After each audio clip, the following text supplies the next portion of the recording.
내 삶을 바꾸는 선택, 총선 스타 K, 불꽃 튀는 대결을 시작합니다. 4년을 기다렸습니다. 대국민 일꾼 오디션, 국민선거인단의 선택은 누구일까요? 드디어 태봉, 박두 두 후보를 소개합니다. 챔피언은 나야 나, 좀처럼 탈락한 적 없다는 오남편. 50대 남성, 게다가 법대 출신이네요. 지금까지 이런 참가자는 없었다. 흥박기가 넘치는 노여청. 가진 건 없지만 젊음이 자산입니다.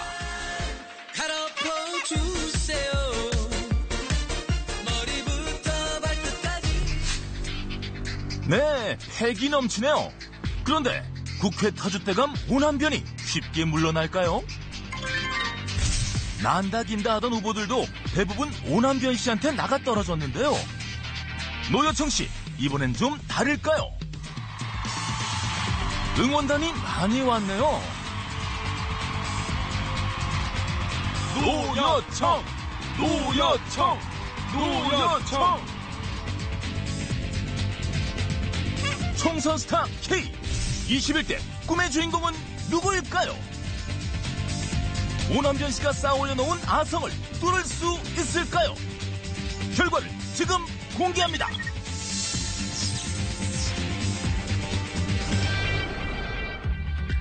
안녕하세요. 아나운서 강성규입니다. 이번 총선 결과 어떻게 보셨습니까? 다음 달 말이면 새로 국회의원 배지를 단 국민의 대표들이 이곳에 모여서 제21대 국회를 열게 됩니다. 국회는 올 때마다 웅장한데요. 다 각자의 의미가 담겨 있다고 합니다. 먼저 국회를 떠받치고 있는 기둥들, 앞, 뒤에 각각 8개, 그리고 양 옆에 4개씩 총 24개의 기둥인데요. 앞쪽 기둥 8개는 전국 8도를 상징하고 총 24개의 기둥은 1년 24절기를 의미한다고 하네요. 즉, 전국 8도에서 온 국민의 대표들이 1년 내내 국민을 위해 열심히 일해달라는 염원을 담고 있는 겁니다. 그렇다면 우리 국회의원들은 국민의 뜻, 즉 민의를 잘 대변하고 있는 걸까요? 저희가 이번 프로그램에서 캐릭터로 삼은 오남변 씨입니다. 국회에서 가장 많은 비중을 차지하고 있는 50대 남성 변호사죠. 반면 노여청 씨는 노동자, 여성, 청년의 줄임말입니다. 비교적 국회에서 찾아보기 힘든 소수 의원들을 의인화한 거죠. 물론 국회의원이 국민의 평균을 그대로 닮을 수는 없겠지만 이 민의를 대변하려면 조금 더 다양한 계층을 대표하는 국회의원들이 더 많아져야 하는 건 아닐까요? 21대 총선 결과는 어땠을까요? 먼저 우여곡절 많았던 이 노여청 씨의 국회 입성 도전기 함께 확인하시죠.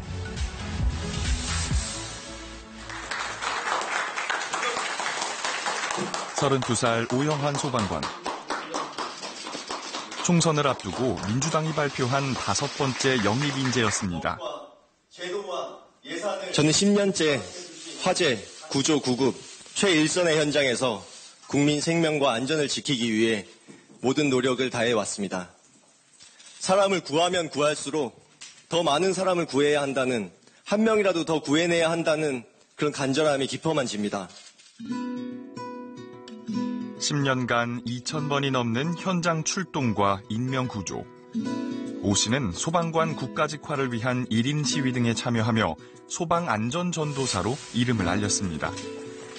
이 당시에는 오 씨의 아내도 참석했는데요.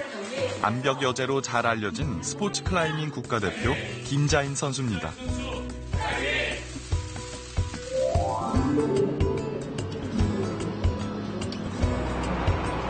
이 장면 기억나시나요? 3년 전 김자인 선수는 국내에서 가장 높은 초고층 빌딩을 맨손으로 올랐습니다. 2시간 반 만에 도착한 빌딩 옥상엔 남편 오영환 씨가 기다리고 있었습니다.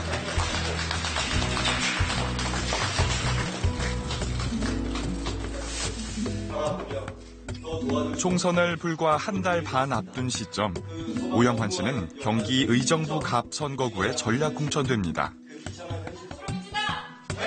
청년 소방관의 도전은 거칠 것이 없어 보였습니다. 하지만 바로 다음 날 의정부 지역 당직자들이 집단 사퇴하며 반발했습니다.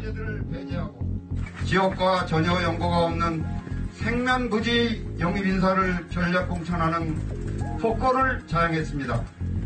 지역의 손실직 의원은 지역 전문가로서 지역사회의 현안 해결과 발전 방향을 기포 활동을 통하여 펼칠 수 있는 준비된 인물이 후보로 나와 의정부 갑은 문희상 국회의장이 육선을 했던 지역이었습니다.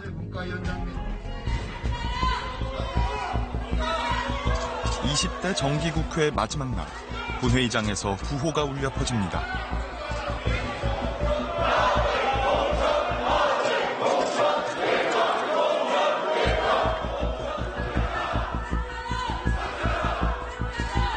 당시 자유한국당 의원들은 문희상 국회의장에게 사퇴를 요구했는데 장남 문석균 씨를 문제 삼았습니다. 문 의장이 아들에게 지역구를 물려주기 위해 민주당 편을 든다는 겁니다.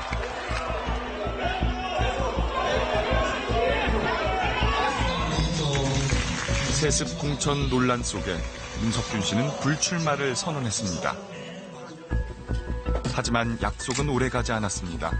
지역 당직자들의 집단 사퇴 보름 후 무소속 출마를 선언합니다. 청년이어서가 아니라는 것이 아닙니다. 이 의정부의 지역은 여기 있는 기자분들도 잘 아시겠지만 굉장히 보수적인 동네입니다. 청년 한 달도 안 된 분이 한 달 동안 선거운동해서 여기서 어떤 역할을 해내겠다고 생각하는 것 자체가 저는 개인적으로 어불성설이라고 생각합니다. 조직이 탄탄한 무소속 후보와 지역 기반이 없는 여당의 청년 후보. 그리고 지난 총선에서 아깝게 패한 관록의 야당 후보까지 50대와 정치 신인 간 3파전이 예상됐습니다. 처음에는 너무도 막막했어요. 저랑 이제 저를 도와주시는 딱 한 분 둘이서 여기 왔는데 접촉을 시도했지만 지역위원회에서 연락도 받지 않고 뭐 이런 상황에서 정말 선거를 치를 준비가 전혀 갖춰지지 않으니까 어디를 갈지 누구를 만나야 할지도 모르는 상태에서 선거운동이 시작됐습니다. 코앞으로 닥친 선거, 당직자들의 빈자리는 가족이 채웠습니다. 본업도 미루고 부산에서 달려온 아버지. 어릴 때 호원동 쌍용 아파트에서 그때 거기가 아버지 젊은 시절에 이제 내 집 마련, 첫 내 집 마련 하신 군인이셨거든요, 어렸을 때. 내가 돌아온다고 했는데 20몇 년이 되도록 못 들어갔는데. 지금은 돌아오신 게 아니고 아들 때문에 끌려오신 거 아니야? 어쨌든 아버지 소원이 돌아오는 거였는데. 아유, 불효자식. 자랑스러운 불효자식이죠. 맨날 잠도 못 주무시고. 선거 초반, 민심은 싸늘했습니다. 의정부 시민들의 마음이 심란하죠. 코로나 사태로 시민들을 만나는 일조차 쉽지가 않았습니다. 명함 돌리기도 눈치가 보이는 상황. 본 선거운동을 며칠 앞두고 흩어져서 시민들을 만났던 가족들이 한자리에 모였습니다. 가족 모두 난생 처음 해보는 선거운동. 할 말도 참 많습니다. 저는 원래 영환 씨 처음에 정치 한다고 할 때도 그래 여보는 정치 열심히 해 나는 운동 열심히 할게 우리 서로 각자 열심히 하자 이랬는데 일지는 몰랐지. 명함 이렇게 드리고 나서 저는 사실 국가대표 암벽 등반 선수인데 남편 도와주러 같이 나왔어요. 그렇게 하면은 그러냐고 그러면서 막 혹시 그 롯데타워 올랐던 그 선수냐고 막 그렇게 물어봐 주시고 남편 때문에 뭔 고생이냐고 안 그래? 그런 얘기는 안 해요. 그런 얘기는 안 해. 조직 없는 청년 후보의 어려움은 이만저만이 아닙니다. 홍보 문자 발송을 위해 돈 대신 전화번호를 기부해달라는 캠페인을 벌여야 했습니다. 본격 유세 전 필수인 소규모 주민 간담회나 행사 참석 일정도 잡기 힘들었습니다. 코로나 사태로 밀착 만남이 줄었다지만 다 이유가 있었습니다. 일단 선거운동에서는 강점이라는 게 당의 그 조직에 대한 부분들이 강점인데 불구하고 이게 지금 와해되어 있는 상황에서 하나하나 극복하기가 상당히 지금 힘겨운 상황입니다. 당원들이 계시면 거기에서 소규모 그 행사라든가 일정들을 캠프로 많이 연락을 해주시는데 지금 상황에서는 그런 부분들이 많이 끊겼다고 보시면 될 것 같습니다. 더불어민주당과 함께 다행히 전화번호 기부 캠페인이 큰 호응을 얻었고 후원금도 전국 각지에서 몰려들었습니다. 후원금 한도액 1억 5천만 원을 거뜬히 채울 정도였습니다. 자원봉사자도 발벗고 나섰습니다. 이쪽에 기반이 없는 젊은 후보가 와가지고 가뜩이나 이렇게 좀 양분되어 있는 상황에서 많이 힘들어할 것 같더라고요. 그래가지고 저라도 몸으로 와서 좀 도와야 되겠다. 그런 이제 마음이 생겨가지고 오게 됐어요. 응원을 보내는 방법은 제각각이었지만 새로운 변화를 바라는 마음만은 같았습니다. 물론 경험이 없고 좀 젊어서 경험이 부족하고 이런 거는 있을 수 있는데 그러면은 그런 식으로 생각을 하면 다 국회의원들의 나이가 다 높아질 수밖에 없고 이렇게 경력직우대라는 말처럼 이게 해보지 않았는데 어떻게 경력을 쌓을 수 있냐 이런. 그 젊은 사람으로 이렇게 바뀌어야 되는 거 아니에요? 그래야지 정신 상태가 정치권도 젊게 가는 거지. 맨 나이 먹은 사람이 맨 했던 사람들이 하다 보니까 정치 그 자체가 안 바뀌잖아요. 그죠? 그리고 자기네들끼리 싸움질만 하고 국민은 없어요. 국민은 없고 자기네들 당만 있는 거죠. 좀 다 물갈이가 좀 됐으면 좋겠어요. 결국 53%의 득표율로 국회 입성에 성공한 오영환 당선인.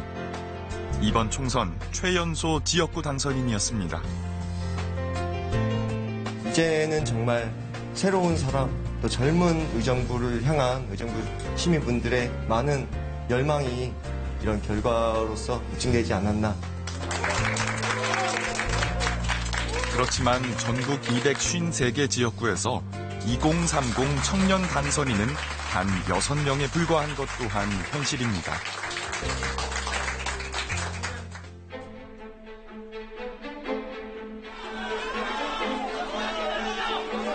역대 최악이라는 평가를 받는 20대 국회. 21대 총선을 앞두고 물갈이론이 커졌습니다. 민주당은 청년 후보들에게 선거 비용을 대출해주고 가산점도 늘리겠다고 발표했습니다. 하지만 청년 정치 구호는 말로만 끝났습니다. 253개 지역구 가운데 공천을 받은 청년 후보는 단 7명. 총선 때마다 왜 이런 일이 벌어지는 걸까요? 민주당의 한 청년 예비 후보에게 그 속사정을 들어봤습니다. 당선을 한 번도 못 해봤다는 거죠. 인재 영입을 통한 청년 정치 육성도 필요하고 당에서 길러지고 육성된 헌신한 청년들을 지원하는 투트랙 지원이 필요한데 오로지 인재 영입에만 청년이 부각되는 것이 아쉽고 잘못되었다고 생각합니다. 청년 후보들의 주장은 공정한 경선 기회라도 보장해달라는 겁니다. 몇 년간 지역 기반을 다져놔도 당에서 경쟁력을 이유로 전략 공천을 해버리면 그간의 노력이 한순간에 물거품이 되는 겁니다. 권리당원 모집부터 경선 염두에 두고 활동을 했죠. 권리당원 모집이 한 명 한 명 설득하고 수많은 시간과 비용이 발생하는 거거든요. 저는 1년 동안 1000명 정도 모았어요. 그런데 당은 경선 기회조차 박탈한 거죠. 전략지역이나 단수공천할 거였으면 그 지역 청년 예비후보들을 다른 곳에 재배치했어야 했는데 청년 정치를 말살시키는 것이라 생각이 들고 청년 정치의 안전한 기반을 마련하겠다는 것이 사실상 공연불이 아니었나, 선거를 위한 청년을 달래기 위한 이런 정치적 수사가 아니었나 생각이 들고 청년 후보를 우대하겠다는 공언은 여야를 가리지 않습니다. 미래통합당도 경선에 참여하는 청년 후보들에게 가산점을 대폭 확대하겠다고 발표했습니다. 하지만 청년 후보들은 반발합니다. 경선을 못하는데 가산점을 많이 준들 무슨 도움이 되냐는 겁니다. 미래통합당 공천 결과 지역구 253곳 중 공천을 받은 청년 후보는 12명이었습니다. 민주당보다 2% 더 높은 비율입니다. 심지어 후보 등록일을 하루 앞두고 청년 공천을 뒤집은 일도 있었습니다.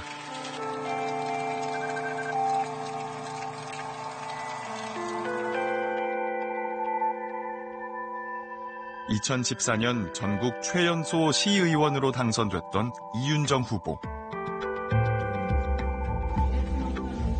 이번 총선에서 경기 의왕 과천 지역구에 미래통합당 후보로 공천이 결정된 상태였습니다. 하지만 경쟁력이 부족하다는 이유로 공천이 뒤집혔습니다.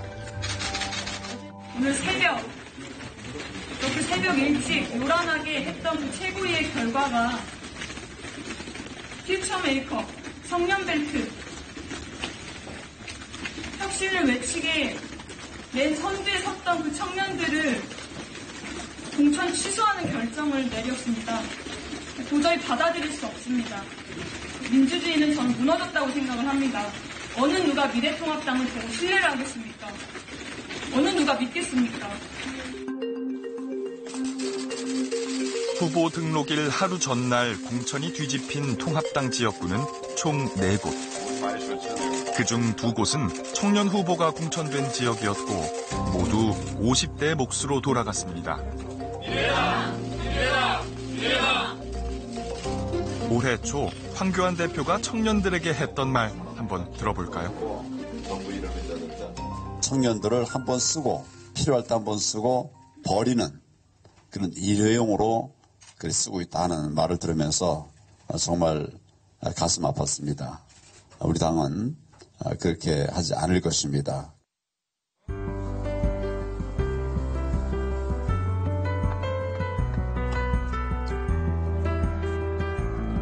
벚꽃이 한창인 산책로. 하늘색 차량 한 대가 눈길을 사로잡습니다. 경기 광명을에서 미래통합당 후보로 출마한 김용태 후보의 유세 차량입니다.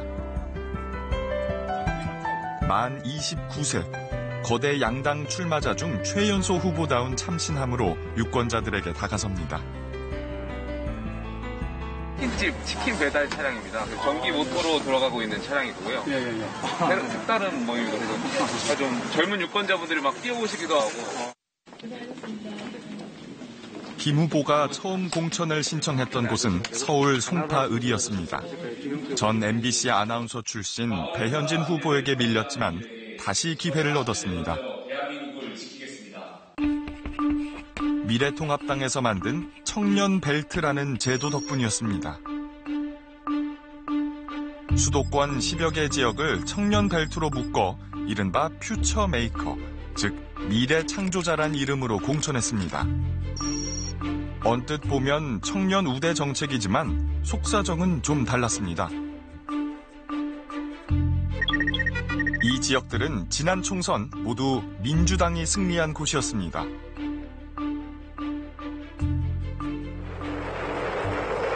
야당 입장에선 광명을이 특히 험지로 분류됩니다. 상대는 광명시장을 지낸 양기대 후보. 20대 청년 후보로서는 돈과 조직에서 모두 열세인 상황이었습니다. 제가 꼭 정치 부끄럽지 않게 꼭 바꾸겠습니다. 깨끗하게. 개표 결과 30.5%의 득표를 한 김용태 후보. 1위와 3만 표 차이로 낙선했습니다.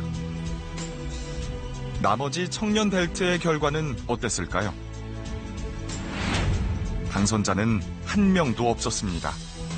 저희 당이 조금 아쉬웠던 부분이 조직이 좀 활성화된 데를 청년 벨트로 묶었으면 어땠을까 하는 그 아쉬운 점이 있는데, 사실 지금의 청년 벨트는 사실 와해된 지역 중심으로 좀 청년 벨트를 꾸려진 게 사실이거든요. 다음번 4년 뒤에는 좀 더 많은 후배들이 조금 더 나은 환경에서 선거를 치를 수 있도록 많이 좀 도와주셨으면 좋겠습니다. 도와주십시오. 꼭 한번 도와주십시오. 전남 순천 광양 곡성 구례 갑 선거구. 무소속 노관규 후보와 더불어민주당의 소병철 후보와의 양강 구도로 치러진 지역이었는데요. 5, 60대 후보자들 사이에서 눈에 띄는 청년 후보가 있습니다. 미래통합당 천하람 후보. 보수의 심장이라는 대구 출신 청년이 전남 순천에 출마해 많은 관심을 모았습니다. 전 후보는 수도권 청년벨트 지역을 거부하고 순천으로 내려왔다고 하는데요. 젊은 보수를 자처하는 후보답게 당을 향한 쓴소리에 거침이 없습니다. 저도 사실은 제가 이번에 국회의원 후보로 시작했지만 제대로 된 정당 정치 시스템이라면 저한테 바로 국회의원 후보를 줘서는 안 돼요. 이번에 당에 합류했으니까 트레이닝 받고 다음번 지방선거 때 해보자, 내지는 다음번 총선까지 너를 길러보자라는 시스템이 돼야 되는데, 당장 써먹을 청년을 급급하니까 그냥 막 어떻게 보면은 넣는 거예요.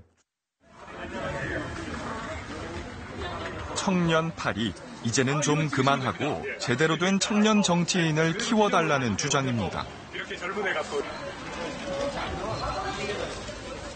당연히 정치 신인이니까 지지도도 떨어지고 인지도도 떨어지죠. 그렇더라도 이 친구한테 기회를 주고 이렇게 시스템적으로 가야지만 이게 제대로 된 청년 정치라고 할 수가 있는데, 지금은 그냥 똑같은 영입이 있는데 나이만 어린 사람이에요. 그거는 전 청년 정치가 아니라고 생각합니다. 차차기를 노린다는 천하람 후보의 당찬 도전의 결과는 8명의 후보 중 4위, 3%의 득표율을 얻었습니다. 소병철 후보가 당선됐습니다. 예를 들어 미래통합당이 강세 지역이 있지 않습니까? 대구 경북 지역이라든지 이런 쪽에는 예를 들어서 청년들을 놓고 한번 해봐라 라고 하는 것이 크게 도움이 줄 수 있는 그런 원래의 정책적 구상과 맞을 수 있는 거라고 보는 거고요. 똑같은 거로 따진다고 한다면 지금 더불어민주당은 호남에서 청년들이 몇 명이나 들어갔나요? 제가 볼 때는 그렇게 많이 들어간 것 같지 않거든요. 21대 국회 청년 후보들의 도전기 어떻게 보셨습니까? 이 중에는 국회 입성에 성공한 사람도 있지만 패배의 쓴잔을 맛본 사람, 그리고 후보도 되지 못하고 그 뜻이 꺾인 사람이 더 많습니다. 선거가 한참 남았을 때는 정당들이 인재도 영입하고 가산점도 더 많이 줘서 한 30% 정도는 청년 후보들을 유지하겠다고 약속했습니다. 그런데 이상하죠. 공천 심사가 다 끝나고 뚜껑을 열어보니 청년 후보들이 좀처럼 눈에 띄질 않습니다.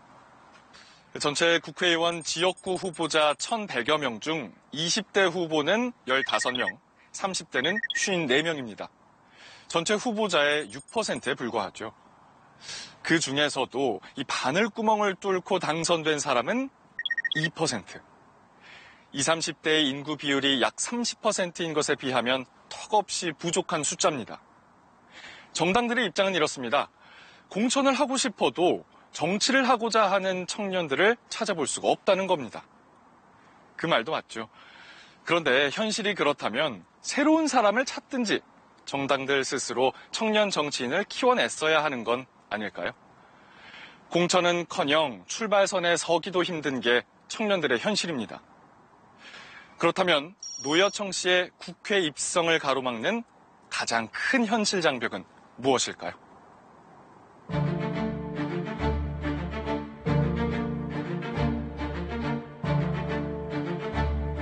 국회를 떠나지 않는 화두 중 하나, 세대 교체입니다.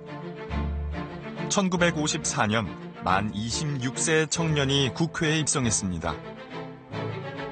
역대 최연소 국회의원 김영삼 전 대통령이었습니다. 1988년 36살이던 민주당 이해찬 대표. 지역구에서 미래통합당 김종인 전 위원장과 맞붙었습니다. 이 대표가 승리해 금배지를 달았습니다. 16대 총선에선 386으로 불렸던 청년 정치인들이 대거 국회에 입성했습니다. 임종석, 이인영, 우상호 등 지금은 모두 여당을 이끄는 핵심들입니다. 야당에선 남원정 트리오, 즉 남경필, 원희룡, 정병국 후보가 세대교체 바람을 주도했습니다. 민주화 물결 속에 다수의 인구를 점하고 있는 베이비 부머 세대라는 이점도 있었지만 당시 정당들은 청년 후보들을 중하게 대우했고 정치에 스스로 새 바람을 불어넣었던 겁니다.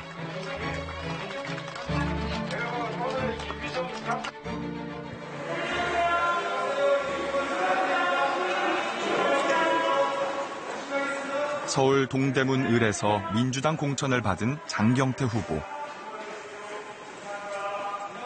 대학생 자원봉사를 시작으로 평당원, 전국 청년위원장을 거쳐 마침내 국회의원 후보까지 올랐습니다. 어렵게 경선에서 승리한 뒤 본선에 진출했지만 첩첩산중이었습니다. 서울 서초 갑에서 내리 3선을 한 미래통합당 이혜훈 의원. 결국 단일화를 이뤘지만 무소속으로 출마했던 이 지역 3선 민병두 의원까지 모두 버거운 상대였습니다. 하지만 상대 후보보다 사무실 임대료 등 끝없이 들어가는 선거 비용이 장 후보를 더 힘들게 했습니다. 정말 비싼 값을 부르더라고요. 그래서 정말 특히나 이제 예를 들면 하루 전만 해도 조금 가격이 조금 다소 낮았었는데 또 다음날 갔더니 또 올라가 있고 이런 식으로 좀 높은 값을 부르기도 했는데 사실 이제 이 선거를 하는 모든 후보다 저뿐만 아니라 모든 후보자들이 특히 정치 신인 같은 경우는 이 사무실 임대하는 것도 대단히 좀 부담으로 작용하거든요. 보통 수도권에서 선거를 치를 때 드는 비용입니다. 사무실 임대료와 관리비, 홍보 문자 메시지, 현수막 제작 비용에 광고비까지 합치면 본 선거운동 기간에만 비용은 1억 원을 훌쩍 넘어갑니다.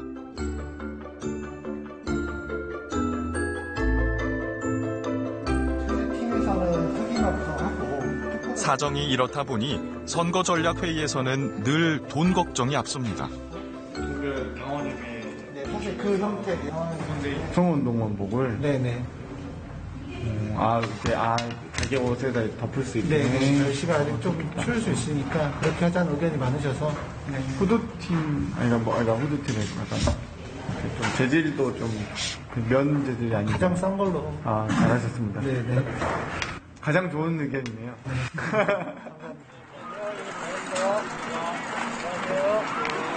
저녁 시간 장 후보가 퇴근길 유세에 나섭니다.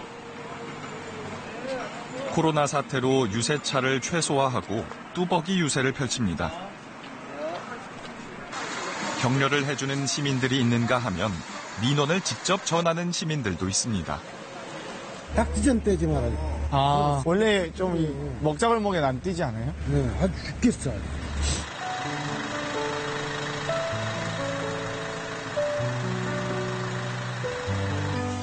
가정이 넘어서야 겨우 집으로 돌아옵니다.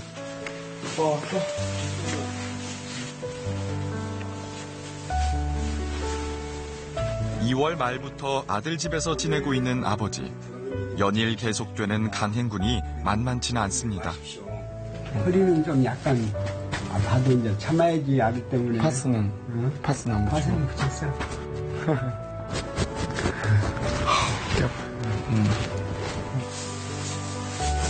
동대문구에서 시작한 서울 생활.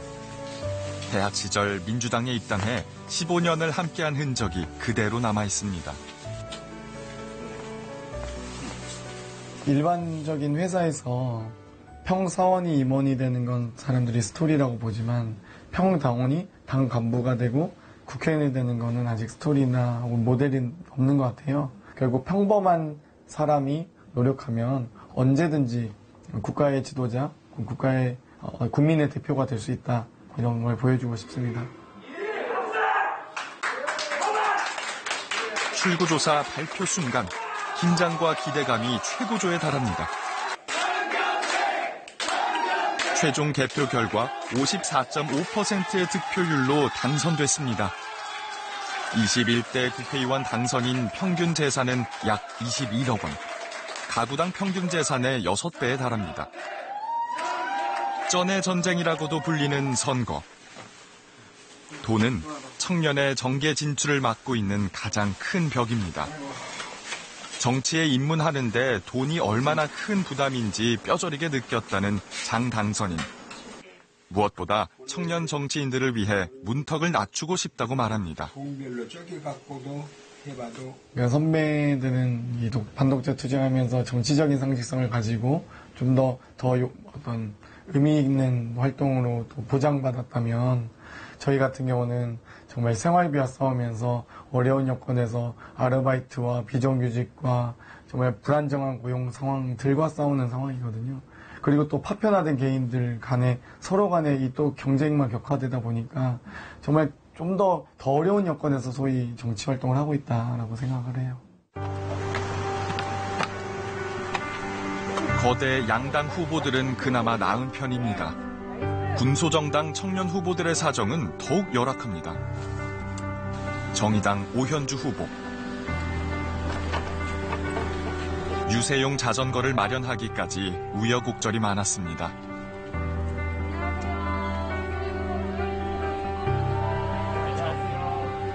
비용도 절감되고 그리고 코로나19 때문에 주민들을 거의 만나지 못해가지고 좀 골목을 돌려고 전기 자전거를 준비를 했고요. 사실은 전동 킥보드를 이렇게 기동성 있게 하고 싶었는데 원동기 면허를 2번이나 떨어지는 바람에 전기 자전거를 급하게 구해서 유세를 하고 있습니다. 부족한 살림으로 선거를 치러내기 위한 고육지책 중 하나입니다. 이 지역구에서 쓸 수 있는 법정 선거 비용은 약 1억 7천만 원. 당에서 4천만 원을 지원받았고 나머지는 후원금으로 충당해야 합니다. 하지만 군소정당 후보로선 많은 금액을 기대하기 힘듭니다.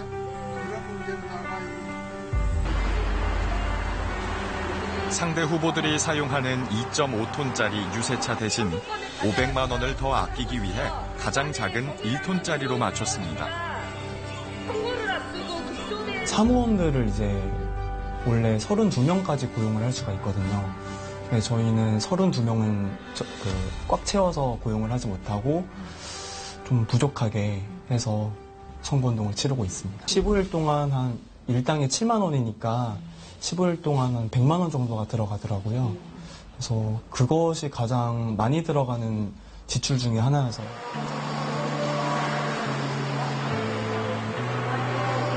오 후보의 최종 득표율은 8.8%였습니다. 10%에 미치지 못했기 때문에 선거 비용을 한 푼도 보전받을 수 없게 됐습니다. 선거 비용만 걱정이 아닙니다. 지역구 후보 선거 기탁금 1,500만 원도 청년 후보들에겐 큰 부담입니다.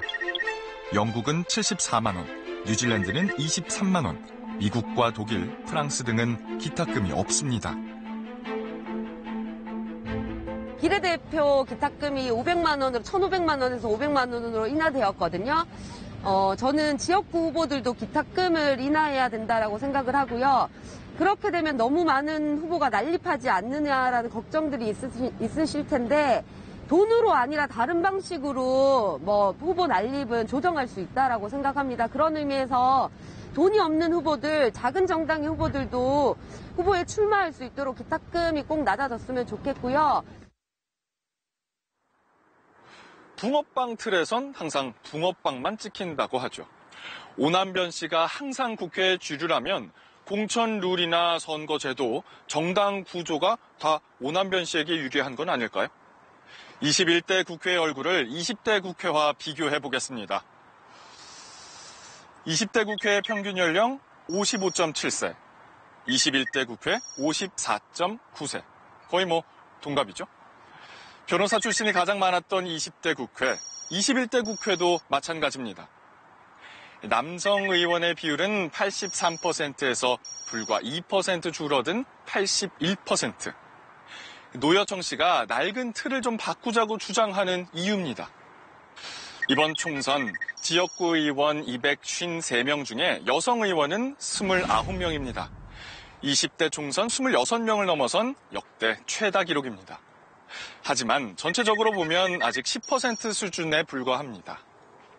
이렇게 지역구를 통한 여성 의원의 국회 진출이 더딘 이유는 무엇일까요?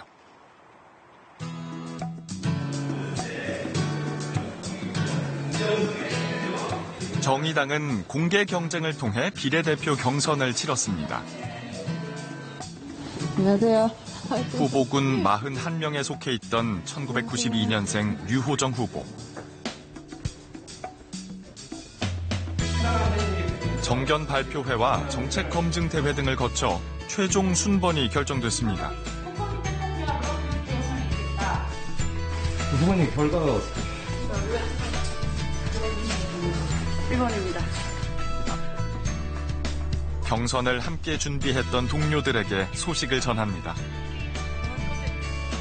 이게 알고 있는 거 아니에요? 저 시민선거인데 차이 엄청 나더라고요.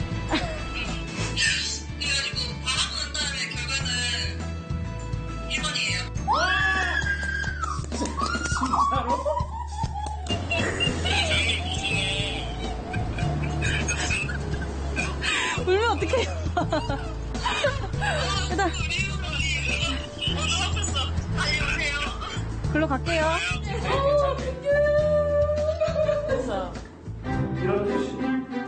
현재 각 정당은 비례대표 홀수 순번을 여성에게 배정해야 합니다. 50% 여성 할당제와 함께 도입된 이 제도는 17대 총선부터 법제화돼 여성 정치인 양성의 토대를 마련했습니다.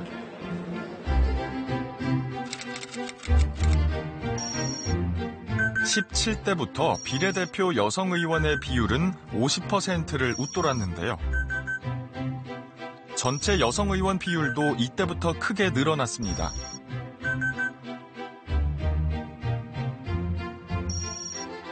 (21대) 전체 여성 의원은 20대보다 소폭 증가했습니다. 하지만 문제는 지역구입니다. 비례대표 출신인 미래통합당 민현주 전 의원, 인천 연수을 출마를 준비했었습니다. 공천이 확정됐지만 우여곡절 끝에 공천 결과가 뒤집어졌습니다. 이 과정에 내가 있어야 하는데 심정은 되게 착잡해요. 어떻게 이런 일이 있지? 공당에서, 그러니까 사적인 모임에서 모임의 대표 뽑는 것도 이렇게 왔다 갔다 안 하는데 그러니까 모든 국민이 다 지켜보는 이 공천 과정에서 어떻게 이런 일이 있을 수 있지? 카메라 보지 마시고. 한 달 사이 무슨 일이 벌어진 걸까요? 미래통합당 공관위는 2월 28일 임경욱 의원의 컷오프를 결정하고 민현주 전 의원을 단수 후보로 추천했습니다.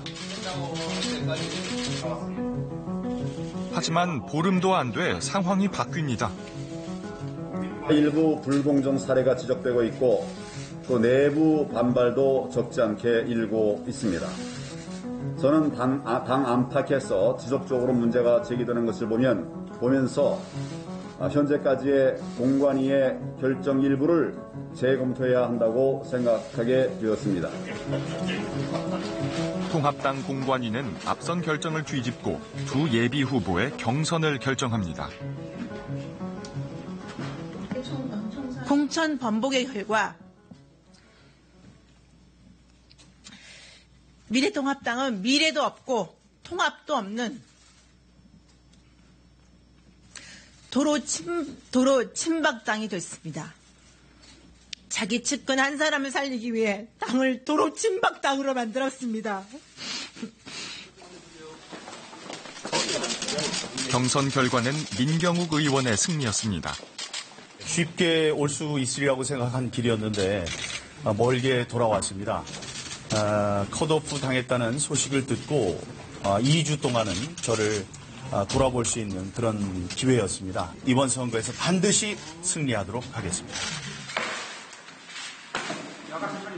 공천 과정에서 쓴맛을 본 민현주 전 의원. 여성 후보로서 지역구를 받는 게 쉽지 않다고 말합니다. 왜 하필 다른 지역은 다 남성 후보들이 있는 지역은 원한대로 갔는데 공관위에서 이 두 지역만 뒤집었을까? 근데 공교롭게도 그 두 여성이었던 거죠. 어떻게 보면 가장 약한 고리인, 그러니까 계파적으로도 그렇고 가장 약한 고리인 여성이 후보였기 때문이 아닐까라는 저는 그런 의구심도 좀 가져봅니다.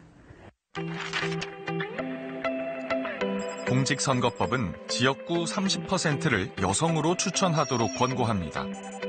하지만 민주당과 통합당의 여성 공천 비율은 각각 12%, 10%에 그쳤습니다. 게다가 여성 후보들은 늘 주변 다른 여성 정치인과도 경쟁해야 하는 관계에 놓인다고 합니다. 오랜만에 나오신 거예요? 남성을 공천을 줄 때 옆 지역구가 남성이 받았으니까 우리 지역구는 남성 공천 못 줘라고 얘기를 하는 경우는 없어요. 그런데 여성 공천을 줄 때는 예를 들어서 부산이나 울산이나 이런 경우에 바로 옆에 지역구가 유력 여성 정치에 있으니까 우리 지역구까지 여성 공천을 줄 필요는 없잖아 라고 얘기를 한다는 거죠. 그러지 않아도 네트워크가 취약한데 그 취약한 네트워크끼리도 뭉치도록 이 제도가 작동을 하는 게 아니라 우리들끼리 더 적으로 만드는 거예요. 세계 시장 3점을 위해 적극 지원하겠습니다. 원내 여성 비율이 처음으로 두 자릿수를 기록했던 17대 국회. 당시 여성 의원들은 힘을 합쳐 호주제 폐지, 성매매 특별법 시행 등 해묵은 과제들을 해결해냈습니다.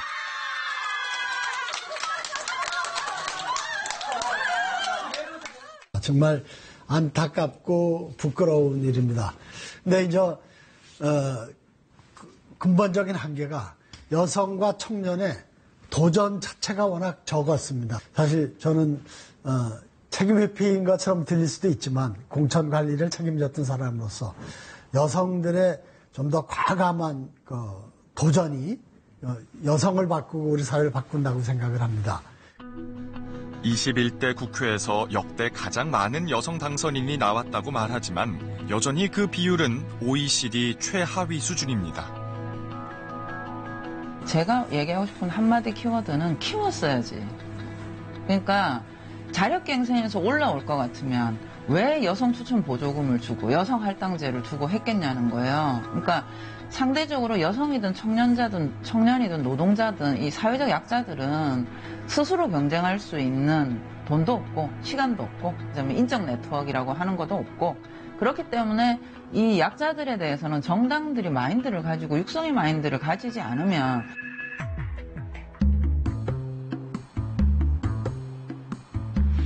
지금까지 보셨다시피 현재 선거 틀에서는 노여청 씨가 오남변 씨를 넘어서기가 쉽지 않습니다. 그래서 노여청 씨가 조금 더 쉽게 국회로 갈 수 있는 길이 열렸는데요. 바로 이번 총선부터 실시된 준연동형 비례대표제가 바로 그것입니다. 국회를 조금 더 다양하게 채우고자 준연동형 비례대표제가 도입됐는데 이번 선거에서도 소수 정당들은 설 자리를 잃었습니다. 어디서부터 잘못된 걸까요? 총선 다음 날 정의당 중앙선거대책위 해단식이 있었습니다. 준연동형 비례대표제의 최대 수혜자로 꼽혔던 정의당이지만 결과는 기대에 미치지 못했습니다.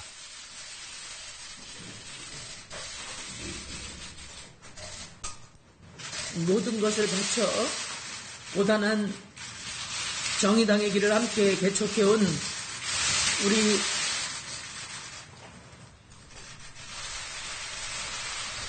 쉽게 말을 잇지 못합니다.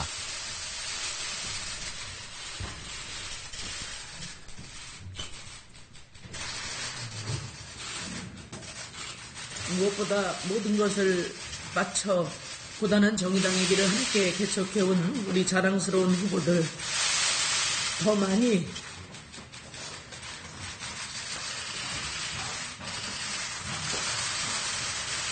당선시키지 못해서 정말 미안합니다.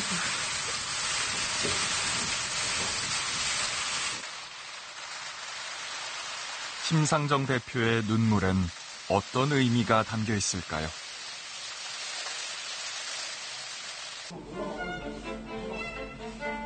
국회 시계를 딱 1년 전으로 돌려보겠습니다. 국회는 여야 의원과 보좌관들이 뒤엉켜 아수라장으로 변했습니다. 이들에게 국민들은 안중이 없었습니다. 국민의 이해가 아니라 자신들의 기득권을 지키기 위한 몸싸움과 폭력이 국회를 가득 채웠습니다.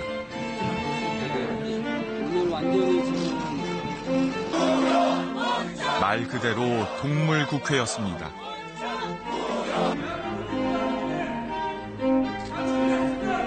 (8개월) 후 준연동형 비례대표제를 핵심으로 하는 선거법 개정안이 본회의를 통과합니다. 공직선거법 일부 개정 법률에 대한 수정안은 가결되었음을 선포합니다. 이 공직선거법 개정안이 오늘 국회 본회의에서 통과됐습니다.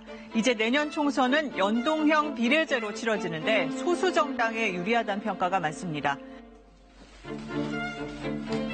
선거법 개정안이 통과될 무렵 당시 자유한국당에서 이상징후가 포착됩니다. 정치사에 유례가 없는 위성정당 카드를 꺼내든 겁니다. 틀림없이 민주당도 비례대표 전담 정당을 만들어서 이 선거에 임해하고 우리 당도 비례대표 전담 정당을 만들어서 임해하고 그렇게 되면 이 비례대표 제도가 오히려 정말 이상한 제도로 전락할 것이라고 생각하고 2달도 안 돼 한선교 의원을 대표로 비례대표를 노린 미래한국당이 창당됩니다. 야당의 위성정당을 욕하던 민주당, 결국 비례연합정당에 참여하기로 결정합니다. 민주당은 당당하게 개혁의 길을 가겠습니다.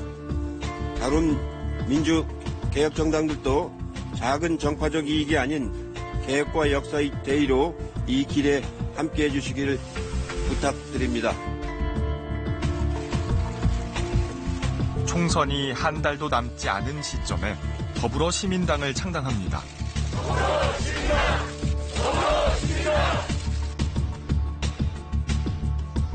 결국 거대 양당의 위성정당이 비례의석을 독점했고 소수정당의 국회 진출이란 기대는 무색해졌습니다. 국민의 대의기관인 국회가 소수의 목소리도 대변하라는 국민의 뜻을 180도로 왜곡한 겁니다. 거대 정당의 지도부들이 이런 식의 이제 일종의 꼼수를 결정할 수 있다는 거, 공식적으로 결정해서 추진할 수 있다는 거, 이런 게 저는 굉장히 문제라고 보고, 또 그래서 국회의원까지도 뭐 꺼주고 또 가라고 한다고 국회의원들이 가고, 이거는 뭐 최소한의 어떤 좀 정치 문화가, 정당 문화 자체가 매우 후진적이고, 어떻게 보면은 그런 거죠. 거대 재벌 기업이, 국내 1, 2위를 다투는 재벌 기업이 그 세법의 허점을 이용해가지고 탈세하는 거하고 똑같은 거죠. 1, 2위가. 처음 도입되자마자 실패한 연동형 비례대표제. 21대 국회가 열리면 선거제 재개정 논의가 불가피하다는 전망이 나오고 있습니다.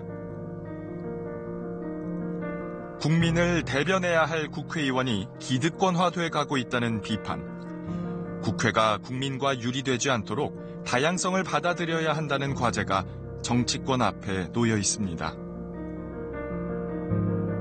왜 청년들에게 정치를 안 하냐고 이렇게 혼을 내면서, 근데 그 사람들도 결국은 거대 양당회가 준수하는 거거든요. 근데 연동형 비례대표가 도입되면 그 사람들이 거대 양당회 가지 않아도 됩니다. 청년당을 만들어서 청년당에 가서 활동을 할 수 있는 거고, 소수 정당에 가도 자기가 의원이 될 수가 있는 거죠. 지금은 청년들이 그렇게 하고 싶어도 소수 정당에 가면은 몇십 년간 아무런 일자리도 없고 당선이 안 되거든요. 그러니까 제대로 된 연동형 비례대표제가 들어와야 된다는 이유가 바로 거기에 있는 것입니다. 대한민국 인구 비율 그대로 국회를 구성하는 건 이상적인 얘기입니다. 하지만 국민의 대의기관인 국회가 오남변으로 상징되는 기득권을 중심으로만 이루어진다면 국민에게 너무 멀고 높게 느껴지지는 않을까요? 저희는 물론 경륜 많은 오남변을 밀어내자고 얘기하는 것은 아닙니다. 오남변과 노여청이 공존하는, 즉 다양한 목소리를 낼 수 있는 국회를 만들자는 거죠. 아마 이 역시 21대 국회가 풀어야 할 큰 숙제 중 하나가 될 겁니다. 나중에 제가 나이를 먹어서 대한민국을 꼭 닮은 국회를 소개할 수 있어서 참 기쁩니다. 라는 말을 전할 수 있으면 좋겠네요.